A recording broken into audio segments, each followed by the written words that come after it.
एक ऐसा व्यक्ति जिसके पास जीवन जीने का उद्देश्य नहीं, आंखों में सपने नहीं और कोई शौक नहीं, वह जीवन जी नहीं रहा। वह जीवन का प्रत्येक दिन बस व्यतीत कर रहा है। हमारे शौक, हमारी आदतें और हमारे लक्ष्य हर सुबह उठने की वजह बनते हैं। वहीं हमारे शौक, हमारी योग्यताएं हम कितने भी अकेले हों, हमारे जीवन जीने के लिए पर्याप्त होती हैं, हमारे आमदनी का सोर्स बनती हैं। कुछ इन्हीं बातों को मैंने पाया है हेक्टर गार्सिया और फ्रांसिस मिरेलन की बुक इकिगाई में, जो कि जापान के ओकिनावा के लोगों पर, उनकी जीवन शैली, उनकी दिनचर्या, लंबे स्वस्थ और खुशहाल जीवन के लिए जाने जाते हैं पर बेस्ड है। यह बुक जीवन जीने के लिए ऐसे सुझाव देती है जिसके लिए हम इस बुक को एक मार्गदर्शक या मोटिवेशनल बुक कह सकते हैं। तो आइए अब जानते हैं यह बुक आपके लिए किस हद तक उपयोगी है। हमारे जीवन के उद्देश्य, चाहे वो बहुत सिंपल हो, उनके लिए लगातार प्रयत्न करते रहना, उन्हें पूरा करने के लिए सदैव जिज्ञासु बने रहना हमें जीने की वजह देता है।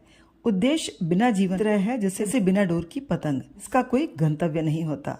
सदैव अपनी किसी पैशन के बारे में, जिसमें हम अच्छे हैं या हम और अच्छे हो सकते हैं, की खोज आवश्यक है। ओकिनावा के लोगों की जीवन शैली, उनकी लंबी उम्र और उनका खुशहाल जीवन वैज्ञानिक दृष्टिकोण से जुड़ा हुआ है।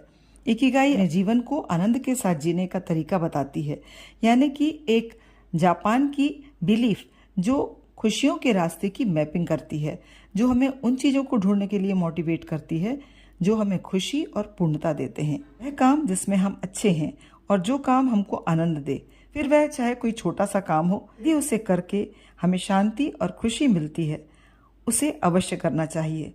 वही हमें अच्छा स्वास्थ्य और लंबी उम्र देता है। हम दिन भर में ना जाने कितने काम करते हैं जिन्हें करना हमारी मजबूरी होती है।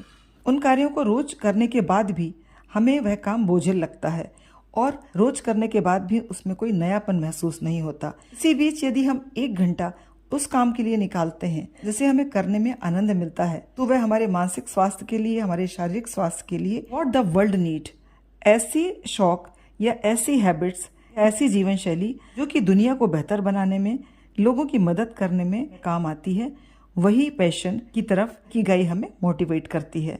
For what you are paid for.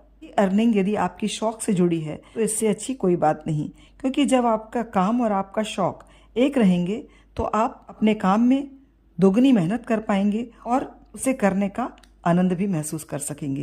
अपनी इकिगाई को किस तरह से एक्सप्लोर कर सकते हैं। अपने शौक को जानने की आवश्यकता है कि हमारे अंदर कौन सी ऐसी प्रतिभा छुपी है, शौक की तरह अपना सकते हैं, एक सुंदर जीवन जीने का माध्यम बना सकते हैं। इकिगाई कुछ उन्हीं प्रतिभाओं को खोजने के लिए हमें प्रेरित करती है जो हमारे भीतर छुपी होती हैं, और उसे ढूंढना और उस काम को अपने लिए और लोगों के जीवन के लिए एक सुख का जरिया बनाना, यह भी इकिगाई हमें सिखाती है।